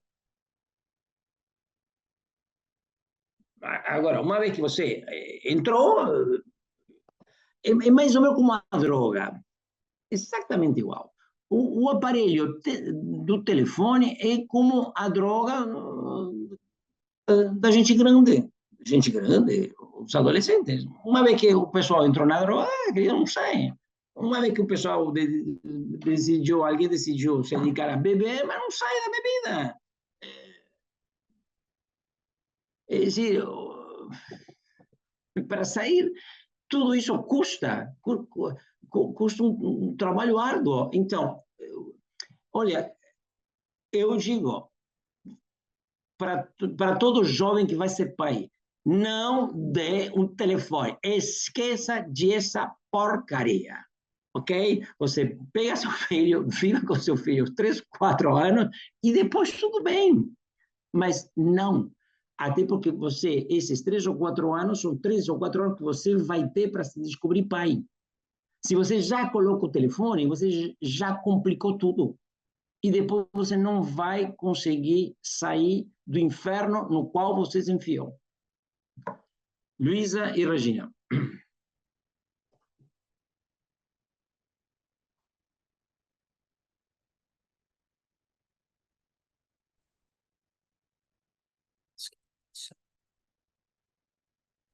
Sim, boa tarde. Leandro, gostaria de agradecer pela aula, foi excelente aqui, fiz algumas anotações. E a questão que eu gostaria de trazer é que você colocou muito na sua fala, né? Essa interface da educação com a medicalização, com a medicina e com a religião, sempre nessa busca da adaptação aí, da harmonia. Hoje a gente vê a predominância na educação da inclusão, que tem aspectos importantes, relevantes, mas essa inclusão está muito enlaçada com a medicalização. Na tua palavra, você destaca tanto aí o desejo, né? O desejo já está presente, não é uma questão de inclusão do desejo, mas o que você pensa dessa necessidade de fazer uma inclusão, de sustentar esse desejo? Porque na tua fala final, na frase final, você faz uma questão muito importante de que nós damos muitos testemunhos às crianças de que não sustentamos o nosso desejo. E isso acentua aí a angústia da criança. Então, o que está Perfeito, faltando perfeito. é a inclusão de sustentar os efeitos desse desejo. Luísa, por favor, então, aí eu vou responder as duas. Estou vendo aqui o horário, senão vai ficar muito tarde para mim. Eu ainda não jantei, são 10h30. Então, Luísa, por favor. Obrigada, Leandro, pela palestra. O que eu fiquei pensando aqui é que me parece que essa medicalização da infância ela é um sintoma, né, dessa nossa sociedade que quer tudo cada vez mais rápido, que não tem tempo para parar, para conversar. Então, se uma criança está sendo criança, né, está apresentando algo que o adulto, que incomoda o adulto, então um comportamento que deveria ser normal de uma criança, ele quer medicalizar, quer encontrar uma solução rápida para aquilo, porque não tem tempo de sentar para conversar, de sentar para educar. Então, o que eu fiquei pensando também, que eu queria escutar um pouco de você, Leandro, é quando nós, né, psicanalistas, recebemos uma demanda dessa, então, pais que têm uma questão de medicalizar uma criança que não precisaria ser medicalizada, qual que é o nosso papel nisso, né? Como a gente deveria se posicionar ou conduzir, enfim, nesse caso, eu só queria escutar um pouquinho de você sobre isso também.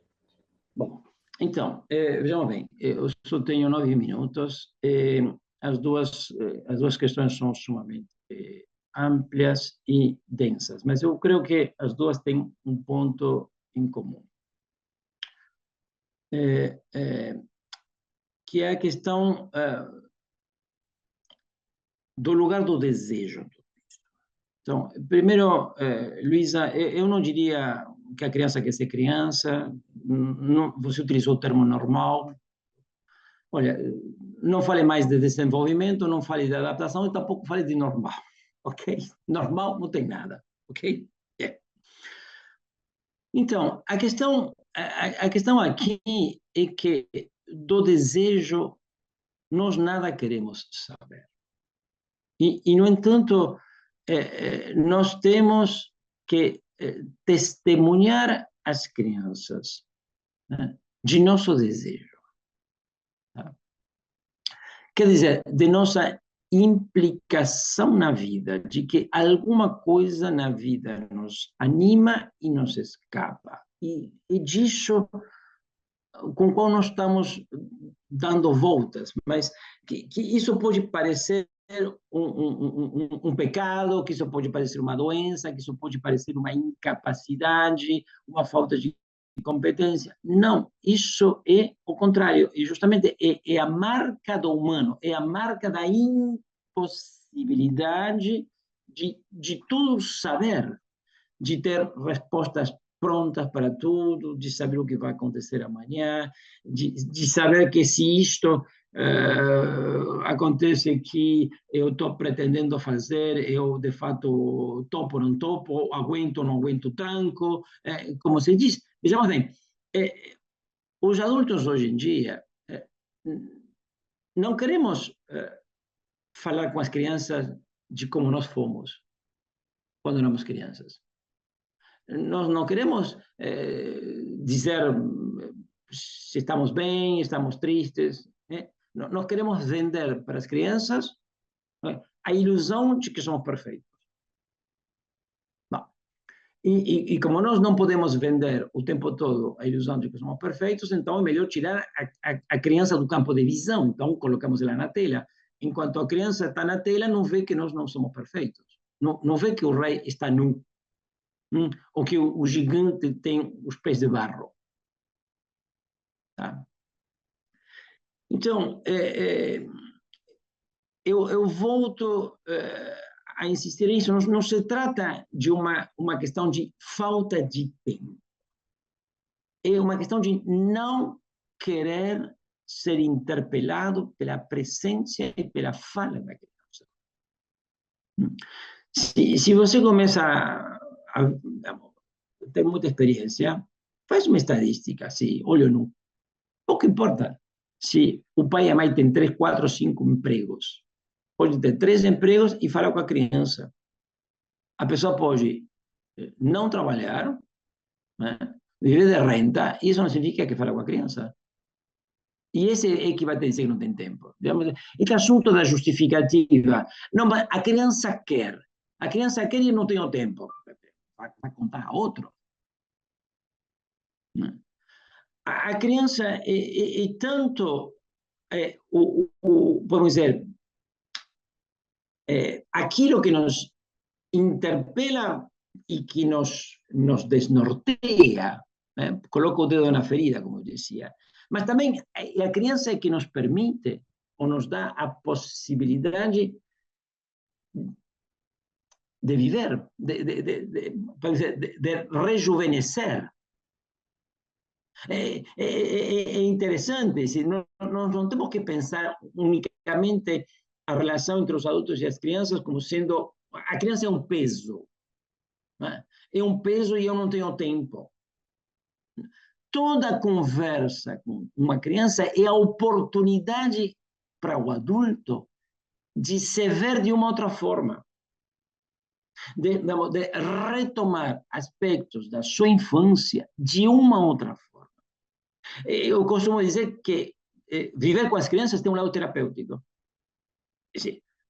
Alguém pode dizer, não, mas a criança me deixa maluca. Sim, tudo bem, as crianças nos enlouquecem, mas as crianças também nos permitem, podemos dizer, estar bem com nós mesmos, no sentido, em nos reconciliar com o desejo. E isso se vê muito bem, né? Como os adultos, quando viramos avós, né? Os avós têm uma relação com os netos que não é a relação que têm com os filhos. Né? Por quê? Porque eles estão em outro momento da vida e podemos dizer que agora eles se autorizam a testemunhar do desejo aos netos. É interessante como os avós falam com os netos de coisas que nunca falaram com os filhos. Ou como se posicionam em determinados momentos da vida cotidiana, num acidente, nisto, andar de bicicleta, etc, etc. Volto a insistir, as crianças não são um peso. É a oportunidade que nós temos justamente de nós continuar a nos dizer a que viemos. E, portanto, a questão é que nós temos que chamar a atenção, e eu creio que isso é o que faz a psicanálise, né? Em todo tipo de miragem, em pensar que tem um remédio para isto. E quando eu digo remédio, um remédio no sentido amplo do termo remédio. A vida com as crianças não é da ordem das doenças. A vida com as crianças, ou ela está arrimada ao desejo, e senão ela sufoca. E quando ela sufoca, sufocam todos. Sufocam os adultos e sufocam as crianças. E quando você vai ver, a criança toma remédio, os adultos também. E se é somente a criança que toma remédios, não quer dizer que os adultos vão muito bem, que digamos. É só ouvir os pais. Bom, queridos, eu lhes agradeço imensamente a paciência, o convite mais uma vez ao CEP. Muito obrigado, Ani. Por favor, transmita aos colegas meus cumprimentos. E, bom, eu espero vê-los em algum outro momento, né? Les desejo aí uma boa tarde para todos. E você, bom jantar, muito obrigada. Muitas questões surgiram e todos vamos pensar sobre o desejo nosso e da criança. Muito Muito bem. obrigada, Leandro. Obrigado, Ani. Tchau, até logo. Tchau.